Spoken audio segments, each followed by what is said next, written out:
तो सब हैं, लेकिन उनमें जो व्रती हैं उनका विशेष ख्याल रखना। और व्रती दो ही हैं, शावक भी हैं और साधु जन भी हैं। इन दोनों के ऊपर अनुकंपा का भाव। अनुकंपा के मायने क्या है?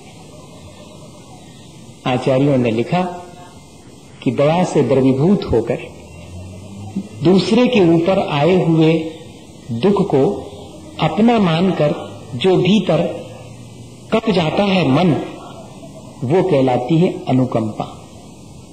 और हम तैयार हो जाते हैं ठीक वैसे ही जैसे अपने ऊपर दुख आने पर उससे बचने के लिए हम तैयार हो जाते हैं, ठीक ऐसे ही दूसरे का दुख अपना जान करके उसे उससे बचाने के लिए जो प्रयत्न करते हैं वो है अनुकंपा। सिर्फ इतने से काम नहीं चलेगा, चलेगा तो आधा काम चलेगा कि हमारे मन में दूसरे के दुख दूर करने का भाव आ गया, बहुत अच्छी चीज है, आधा काम तो हो गया। लेकिन अब उस दुख दूर करने का यथासंभव उपाय और प्रयत्न क्या हो सकता है, इस पर भी विचार करना और फिर उसको जीवन में अप्लाई करना। हमने पहले अपने जीवन में ऐसा करा होगा, तब हमको आज जितनी भी सुख सुविधा मिल रही है वो उसी के परिणाम स्वरूप मिल रही। ऐसा विचार साथ में करते रहना।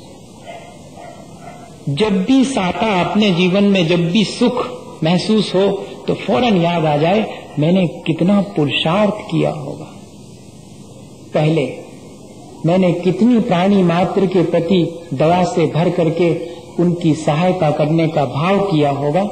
और आज मैं अपने सुख में गाफिल हो करके चाहे जिसकी क्षति करता हूं, मेरी अपनी बिल्डिंग बनवाने के लिए अगर 4 लोगों की मुझे झोपड़ी मिटानी पड़े तो मैं मिटा देता हूं।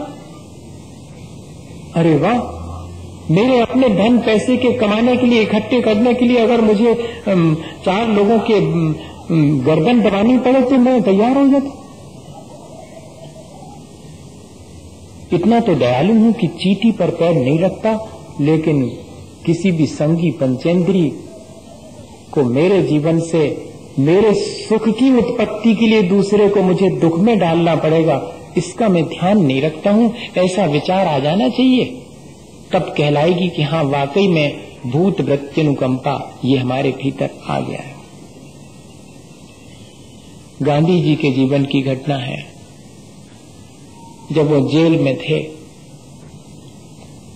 सत्याग्रह का अवसर था, तब उनको जेल हुई थी और उसमें एक अफ्रीकन नीग्रो भी था। पता नहीं कोई पुराना संचित कर्म होगा जिससे कि उस नीग्रो के मन में गांधी जी के प्रति प्रेम नहीं था, उल्टा देश का भाव था। लेकिन गांधी जी के मन में उसके प्रति कोई द्वेष का भाव नहीं था, प्रेम ही था, उसके प्रति दया और करुणा का भाव था। और एक दिन ऐसा हुआ, वैसे तो वो गांधी जी को सब कामों में तकलीफ ही देता था जेल में। कहीं उनका भरा हुआ पानी का लोटा लुढ़का देगा, कहीं लोटा छुपा देगा, कहीं और दूसरे उपद्रव करेगा, लेकिन वो चुपचाप रहते थे गांधी जी। एक दिन मालूम पड़ा कि आज तो वो दिख ही नहीं रहा है, क्या उसकी छुट्टी हो गई, क्या वो जेल से चला गया क्या? पूछा, बोले नहीं, वो तो जेल में ही है, उसको तो बहुत लंबी सजा होगी। तो फिर आज दिखा नहीं, सवेरे से मेरा कुछ उपद्रव भी नहीं किया उसने। हाँ, ऐसे प्यारे लोग बहुत कम होते हैं। अपन भी वैसे हो सकते हैं, अपने अंदर संभावनाएं हैं, ऐसा नहीं मानना कि ये कोई ऊपर से टपकते हैं, ये अपने में ही से ही रहते हैं। अपन अगर ऐसा कर लें तो वो ढूंढ रहे हैं, वो कहाँ चला गया, जो उनके साथ दुर्व्यवहार करता है उसको ढूंढ रहे हैं। दया तो ऐसी ही चीज है, अपने साथ में भला करने के वालों के प्रति तो सबके मन में होती, किसके मन में नहीं होती भैया? लेकिन प्राणी मात्र के प्रति जहां जहां सांस है, जहां जहां धड़कन है, वहां सब जगह मेरी करुणा पहुंचनी चाहिए। ऐसा हमने पहले किया होगा, इसलिए आज जितना सुख मिला है उसके लिए हमने ये एफर्ट किया था। आज क्यों नहीं कर रहे हैं? ठीक है, नहीं कर रहे हैं तो आगे के लिए नहीं मिलेगा। अब क्या हुआ कि वो मिल गया, वो तो बीमार था, उसको तो बहुत तेज बुखार था। अब गांधी जी पट्टी रख रहे हैं, ठंडी पट्टी, उसका इलाज कर रहे हैं। सारा दिन व्यतीत हो गया, सारी रात कट गई, आंख नहीं लगी। और सुबह सुबह जब उसका बुखार कम हुआ, उसने आंख खोली तो वो दंग रह गया कि ये तो वही महाशय हैं जिनको कि मैं इतने दिन से हमेशा तकलीफ देता हूं। क्या ये सारी रात जाग कर मेरी सेवा करते रहे? अब उसके परिणाम बदल गए। कल तक जो दुख में निमित्त बनता था, आज वही एक एक बात का ध्यान रखने लगा कि गांधी जी को कोई कष्ट न हो जाए। और जब गांधी जी सत्याग्रह का वो जेल का समय पूरा हो गया, तब बाहर निकले, तब उसने कहा कि मैं आपसे एक ही प्रार्थना करता हूं कि थोड़ी दूर भेजने के लिए मुझे अपने साथ ले चलो। जेल वालों से कह करके, गांधी जी के कहने से उस व्यक्ति को गांधी जी के साथ जहां उनको लखनऊ जाना था या इलाहाबाद आना था, वहां तक भेजने वो साथ में आया। जब लौटने लगा, ईमानदारी से लौटेगा, जेल भाग भी सकता था, लेकिन अब ऐसा नहीं करेगा। और लौटने लगा तो गांधी जी ने उसको जो घड़ी वे रखे रहते थे, वो घड़ी उसको दे दी। कहते हैं कि जीवन भर मरण के अंतिम क्षण तक वो अपने पास घड़ी गांधी जी की दी रखे रहा और उसका जीवन ही बदल गया। भैया, दूसरे के सुख का इंतजाम करने से क्या हुआ? सीधा उदाहरण है। अपने सुख का इंतजाम किया, दूसरे के सुख का क्या इंतजाम किया? अपने ही का किया। ऐसा विचार आना चाहिए कि जब जब मैं किसी दूसरे के दुख में निमित्त नहीं बनता हूं और जितनी यथासंभव उसके सुख में निमित्त बनता हूं, तो वास्तव में मैं अपने ही सुख का इंतजाम करता हूं। इसलिए आचार्य भगवंतों ने लिखा कि प्राणी मात्र के प्रति अनुकंपा, दया नहीं लिखा। दया में तो गुंजाइश है कि आ गई दया का भाव और बस आगे बढ़ गए।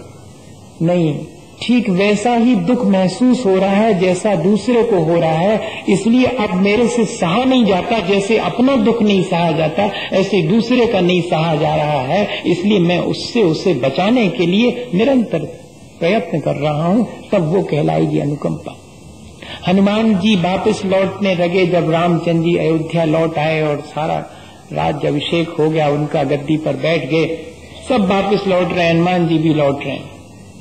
सब तो कह रहे हैं कि सुग्रीव भी कह रहे हैं कि जब आपको जरूरत पड़े तो हमको जरूर याद करना और हम आपके साथ हैं। सब कह रहे हैं और सब जाते समय कह रहे हैं, और हनुमान जी कुछ भी नहीं कह रहे हैं और जा रहे हैं। तो सीता जी ने धीरे से कहा कि और आप तो इतने भक्त हैं, आप कुछ भी नहीं कह रहे, आप तो कुछ तो कहो कि कभी जरूरत पड़े। तो क्या कहा था उन्होंने?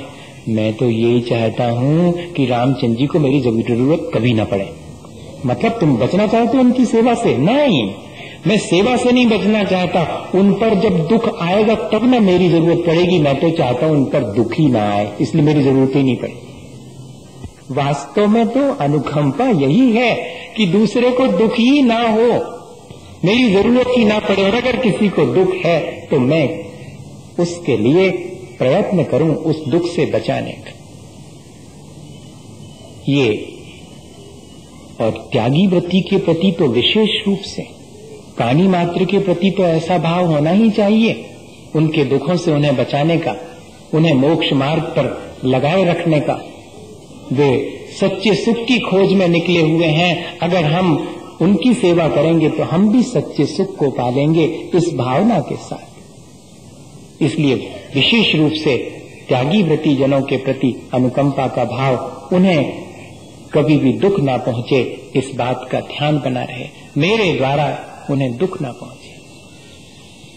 भैया दूसरे को अपन सुख तो पहुंचा नहीं सकत, अब कौन पहुंचा सकता दुख? सुख पहुंचा सकती क्या? सुख का उपाय कर सकती, सुख पहुंचे न पहुंचे उसके ऊपर। फिर भी हमारे मन में भावना ये होनी चाहिए कि मेरे माध्यम से दुख ना पहुंचे।